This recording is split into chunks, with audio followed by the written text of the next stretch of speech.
Am I the a-hole for not supporting my ex-wife while she is going through a divorce? My 44 male ex-wife, 44 female, recently came to me with some heavy news. She's going through a nasty divorce. According to her, her husband has been cheating on her for quite some time, and he just told her he was moving out. She's devastated. What makes this whole situation complicated for me is how eerily similar it is to what she did to me 10 years ago. Back then, she blindsided me, left me for someone else, justified it to anyone who would listen, and dragged my name through the mud in the process. Now she's reaching out to me because, in her words, you know how it feels and you made it through. On some level, she's right.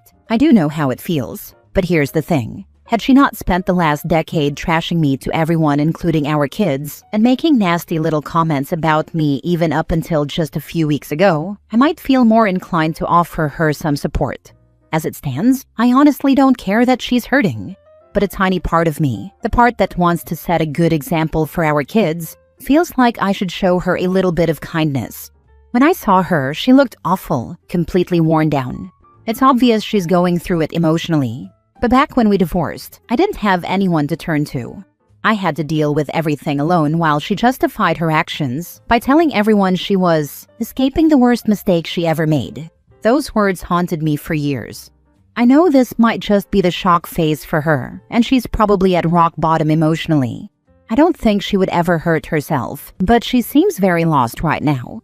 The problem is, I've spent 2 weeks reminding her that I don't want to be her emotional support.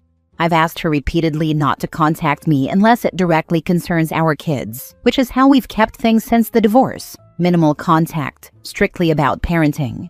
I can't lie, part of me feels a little vindicated seeing her go through what she once put me through. I'm not celebrating her pain, but I'd be lying if I said there wasn't a small sense of, now you know how it feels. Still, there's this nagging thought that maybe I should show compassion for the sake of our kids, to show them how to handle difficult people with dignity? Am I the a-hole for keeping my distance and refusing to offer my ex-wife emotional support while she's going through what she once put me through? Now for the comments. Not the a-hole. You don't owe her anything. The only reason I could think of to intervene is if you thought your kids were in danger or being neglected, then yeah, of course, step in. But even then, your responsibility is to your kids, not her. For the kids, seeing him enable her behavior after how she treated him for a decade might actually be a bad example. They need to see that actions have consequences and that healthy boundaries exist, not that poor behavior gets bailed out.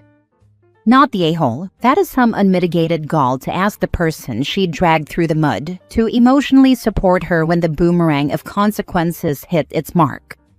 Not just boomerang of consequences, that's karma at its finest. OP is a better person than me. I would have told her, what goes around comes around. Go cry to someone who actually cares. I can only imagine how difficult that situation is. You've been through a lot, and it's understandable that you feel conflicted. It's perfectly okay to prioritize your own emotional well-being and set boundaries, especially when someone has hurt you in the past. You're not responsible for her feelings, and it sounds like you're doing a great job of protecting yourself and your family. Next story. Am I the a-hole for refusing to be a man by providing 100% financially when my wife still wants me to split all the housework and parenting with her? My 36 male wife, 34 female, recently announced that she wants to become a full-time stay-at-home mom. And not because we have babies or toddlers who need round-the-clock care.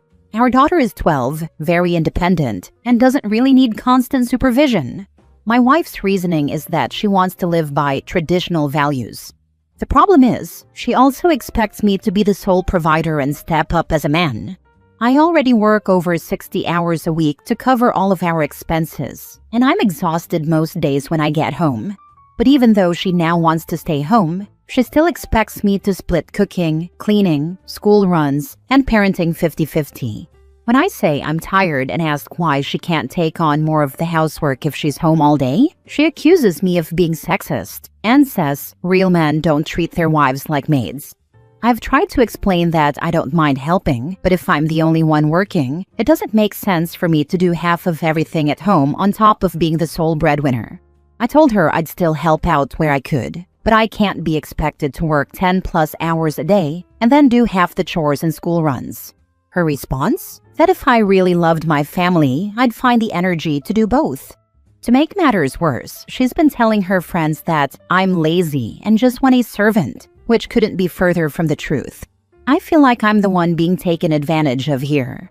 I don't think it's unreasonable to expect that if one partner is home full-time and the other is working 60-hour weeks, the person at home should handle most of the household responsibilities. Eventually, I told her that if she really wants a perfect 50-50 split of domestic duties, then she needs to get a job and contribute financially so things are actually balanced. That did not go over well. She says I'm being controlling and unsupportive. I'm starting to feel resentful because it feels like she wants the benefits of being a stay-at-home spouse without taking on the work that usually comes with that role. I don't know if I'm being unfair for expecting her to handle more of the home responsibilities if I'm the one providing 100% of the income. Am I the a-hole for telling my wife she needs to either do more around the house if she's going to stay home or get a job and contribute financially? As a woman, you're not the a-hole. Part of the traditional wife role that your spouse claims to want is to create a soft landing pad for the person who is fully financially supporting the family. Yes, as the dad, you still need to be there for your wife and kids in other ways, and yes, you should help at home because you live there. But 50-50? Nope. Sorry, your wife is selfish. Yeah, I'm a stay-at-home dad. My wife makes enough money to fully support our family. One of my top priorities in running our household is making sure that when she's home, it's a place where she can recover from the stress of her job. I need help sometimes, like when we're deep cleaning before a party, or I'm remodeling something and she has to keep the kids away from the power tools. But in general, the goal is for her to be relaxed and happy at home. Your wife is tripping. She can't be serious. That scenario only applies if she's working. That's what I tried to explain to her. I told her, okay, I'll do 50-50 and cut my hours to 40 a week if you get a 40-a-week job too. Not the a-hole. I say this as I'm going through a similar situation. She wants the traditional or religious roles and responsibilities when it's in her favor. The husband is 100% financially taking care of everything. The husband can't touch her money. She makes more than I do and is in a 9-to-5 job with strict hours. The husband is providing all the luxuries. But when it comes to the expectations on her from the same sources, she doesn't do any cooking. She's too tired to do the cleaning. She doesn't want to allow me to look after my parents. And she doesn't respect my wishes or decisions for the household. Thankfully for me, there are no kids and it's only been a few years. But after repeated attempts for me to reconcile, it's divorce. Yeah, when my wife was working, she didn't want me to touch any of her money either. She didn't even want it going to bills. It was just for her personal spending or whatever she decided. Glad you got out. It's looking that way for me too. Not the a-hole. I have a similar story. Me and my ex-husband agreed to relocate because I received a promotion. Long story short, he decided unilaterally that he was a house husband and that I still had to do 50% of the work around the house in addition to the 60+ hours I was working, plus business travel and all the rest. He justified this by saying, "Don't all you gals want equality?" I never, ever, ever agreed to this, which is why he's now an ex. Next story. Am I the a-hole for wanting to leave my husband after my miscarriage? I, 34 female, have been married to my husband, 43 male, for 3 years, together for 5. His 3 kids, ages 18 to 21, live with us too. We've been struggling with infertility pretty much since we got married. Last year was really rough because I got laid off from my tech job, and a couple of weeks later, he had a stroke. During his stroke, I took on everything because he literally couldn't, and that was fine. We took a major financial hit, depleted our savings, and racked up quite a bit of debt. Fast forward to June of this year. We'd started going to a fertility clinic. I was working full-time. My husband was doing much better and had made about a 90% recovery, but I was still doing literally everything for the house. Cleaning, finances, letting the kids use my car for school and work, cooking, etc. Anytime I asked for help, it was either dismissed or turned into an argument where he'd shut me out, give me the silent treatment, and then have the audacity to expect sex later that night with no apology or accountability. I finally got pregnant in late May but lost it 6 weeks later. That experience broke me. I didn't get out of bed for a week. I was in pain. I wasn't feeding myself, and I was miserable. During the roughly 4 weeks I was out of work and depressed, he didn't do a single thing around the house, let the dishes and laundry pile up, and basically carried on as if life was fine. One night in particular, he asked if I was okay, and I told him no, that I was in pain and hadn't eaten, and he just got on his phone. He didn't even offer to get me food. To make it worse, when I finally got up and said I was making myself something, he asked me to make something for him too, knowing I was still bleeding and in pain. It took me a few months to finally wake up from the depression of losing my baby and really see how emotionally neglectful he'd been this whole year. Not to mention the financial abuse, withholding the fact that he was $15,000 behind on taxes, lying about having money for our vacation, only to have nothing, and making me max out my credit cards to cover it. Now we're filing for bankruptcy on top of everything. I decided to have a serious conversation with him and gave an ultimatum about marriage counseling. He completely dismissed everything I said, told me I was overreacting, said the financial stuff wasn't a big deal, and refused counseling. That was the soft version, but after that conversation, I seriously considered packing up and leaving. After nearly 2 weeks of silent treatment, hurtful comments, and defensiveness, he finally caved, apologized, and agreed to counseling, though he said he wouldn't like it. I thought his apology was genuine, but as soon as I kissed him and said I felt better, he immediately asked for sex. Now I feel like he's only motivated by sex, not by caring about how much he's hurt and neglected me. Even though he's agreed to counseling, I feel like I don't even want to work on this relationship anymore. But I also feel guilty because he's a good person in some ways. He goes to work every day, doesn't cheat, etc. But he's the definition of emotionally unavailable and neglectful. I've recently realized he's a dismissive avoidant, for those who know about attachment theory. So, am I the a-hole for wanting to give up without trying to work on the relationship more? Now for the comments. He's a good person because he doesn't cheat? The bar is in hell. The bar is in Satan's basement, and this guy brought a shovel. Leave as soon as possible, hun. This is red flag after red flag. If he'd acted this way before you got married, you wouldn't have married him. He goes to work every day and doesn't cheat is the bare minimum in a relationship, and you're doing the most.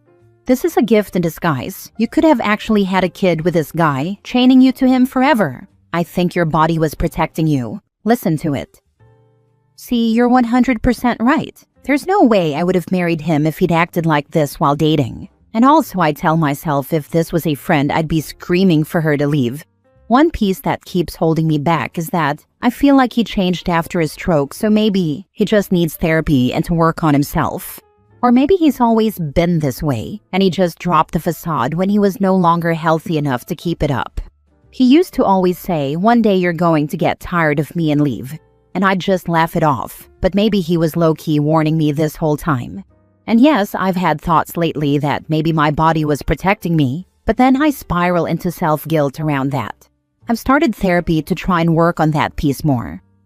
Personality changes after brain injury is a real thing. Sounds like you lost the guy you fell in love with. In my opinion, you really need to look out for your own well-being at this point and let his adult children take over. Let him implode all on his own. His brain will likely not get better, unfortunately. Last story. Am I the a-hole for refusing to combine bank accounts with my partner, even though we live together? I'm 28 female and my boyfriend is 29 male. We've been living together for a little over a year now. Things are honestly good for the most part. We split rent and bills down the middle, we take turns buying groceries, and we each cover our own personal stuff. No kids, no major joint purchases yet. A couple weeks ago, he brought up the idea of us fully combining bank accounts. His reasoning is that since we live together and we're basically a family now, it would make more sense to have all the money in one place. I told him I'm fine with opening a joint account just for bills and shared expenses, and we could both put in equal amounts every month. But I really don't want to merge everything. I like having control over my own money, and I've been saving aggressively for years. Here's the thing. He's not terrible with money, but he does have around $5,000 in credit card debt, and he tends to spend a lot on impulse buys, like electronics, random Amazon stuff, and eating out. I'm the opposite. I'm more frugal and I don't want my savings mixed in and slowly chipped away because of his habits. When I told him this, he got visibly upset and said it feels like I don't trust him. He also said that if I really see us long term, why would I keep my money separate? And that it's like I'm preparing to leave. I tried explaining that it's not about planning for a breakup. It's about being responsible and protecting both of us. I reminded him I was willing to do a joint account for household stuff, but he said that feels cold and transactional. Since then, he's been kind of distant, and I can tell he's hurt. My sister thinks I'm being smart and that joint accounts are risky when you're not married. My mom, on the other hand, said she and my dad combined accounts early on and it worked fine, so she doesn't see why I wouldn't. Now I'm second-guessing myself. Am I being too cautious? Or am I right to want to keep finances separate until there's a stronger commitment like marriage? Not the a-hole. You're being smart. Until you're married, your finances should stay separate. A joint account for bills is fair, and honestly the healthiest way to do it. Combining everything when you're not legally tied can get very messy if things go south. Yeah, this is kind of my worry. I've seen friends break up, and it gets ugly when money is fully mixed. I don't want us to ever have to deal with that. You're definitely being smart regarding money. I would absolutely not combine accounts, but what's really standing out to me is that he's punishing you for saying no. He tried to emotionally twist you into agreeing with him, you stood firm, and now he's sulking at you. Think again about your life with him. Not the a-hole. You are not even married. I've been with my wife for 18 years, and we don't share bank accounts. We have a shared one for expenses and savings, but we also have our own. Wow, 18 years. That actually makes me feel way better about my choice. Not the a-hole. He's being very manipulative and showing you how he doesn't respect your opinion. His habits will not change, and it would be wise to look at how he handles conflict and his spending behavior. If you get married, even with separate accounts, you agreed to be responsible for his habits. Finances is the number 2 reason for divorce after cheating. My ex-husband had the same habits when it came to not respecting my opinion and spending. I found secret credit cards multiple times before we split. We split paying his debt just as much as we split paying for the home that I purchased before we married, because 50% of all the equity after marriage was his. Yeah, this is why I'm standing firm on it. I do love him, but love doesn't erase debt or change spending habits overnight. If he can't respect me on something this important, it makes me wonder how he'd handle my opinions on even bigger things down the line.